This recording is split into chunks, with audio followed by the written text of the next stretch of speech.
You've probably had that moment where your mind just doesn't cooperate. You sit down to focus, maybe to read, work, or even just think clearly, and something feels off. Not broken, just slower than it should be. Like your brain is running, but not at full capacity. So you reach for the usual fixes. Coffee, supplements, productivity hacks, maybe even meditation apps. Each one promises a kind of mental clarity, but most of them rely on repetition, discipline, or blind trust in something you can't really see working. And that's where something like the Brain Song quietly enters the picture. It doesn't ask you to change your routine, your diet, or your habits. It offers something simpler. A 12-minute audio. No pills, no effort, no visible mechanism. Just sound.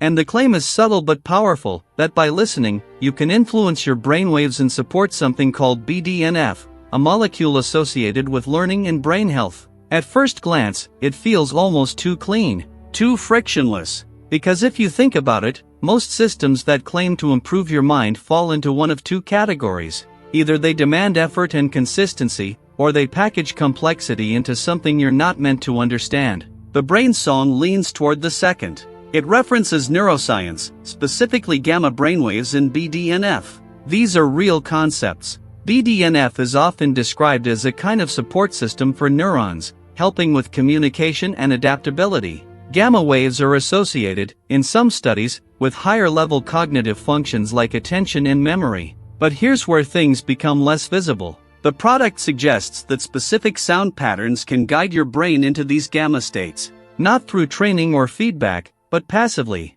You listen, and something shifts. That's the idea. The question is not whether sound affects the brain. It does. Music changes mood, rhythm influences attention, and certain frequencies can alter how we feel in subtle ways. That part is grounded in reality. The question is how precise that influence really is. Because once you move from general effects to targeted biological outcomes, like increasing BDNF through a 12-minute audio, you're entering a space where the mechanism becomes harder to verify.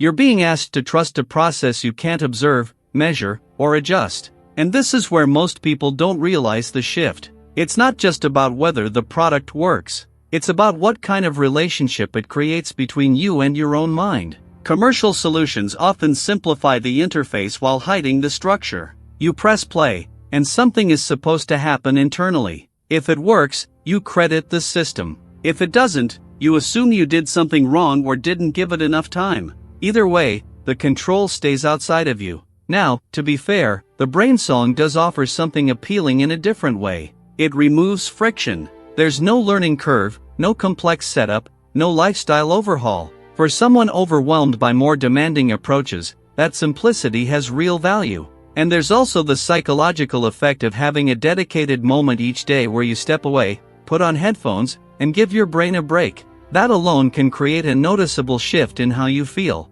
But that's different from the mechanism being claimed. Because the core promise here isn't just relaxation. It's targeted activation. It's the idea that specific audio patterns can nudge your brain into a state associated with growth and optimization, without you needing to understand or participate in the process. That's a very specific claim. And like most things that operate as a kind of black box, it comes with a trade-off. You gain convenience, but you lose visibility. You gain ease, but you give up the ability to verify what's actually happening. This doesn't make it useless. It just changes how you should look at it. Instead of seeing the Brain Song as a tool that upgrades your brain, it might be more accurate to see it as a structured moment of input. A controlled auditory environment that may help you relax, focus, or shift your mental state slightly. But the deeper outcomes, the ones tied to long-term brain changes, are not something you can outsource entirely to a single audio file. Because your brain isn't just a receiver. It's a system shaped by repetition, environment, challenge, and feedback. And those variables don't compress easily into 12 minutes of passive listening. This is where the real decision sits. Not in whether the product is real or fake, but in how you choose to relate to solutions like this. You can treat it as a shortcut, something that promises results without involvement.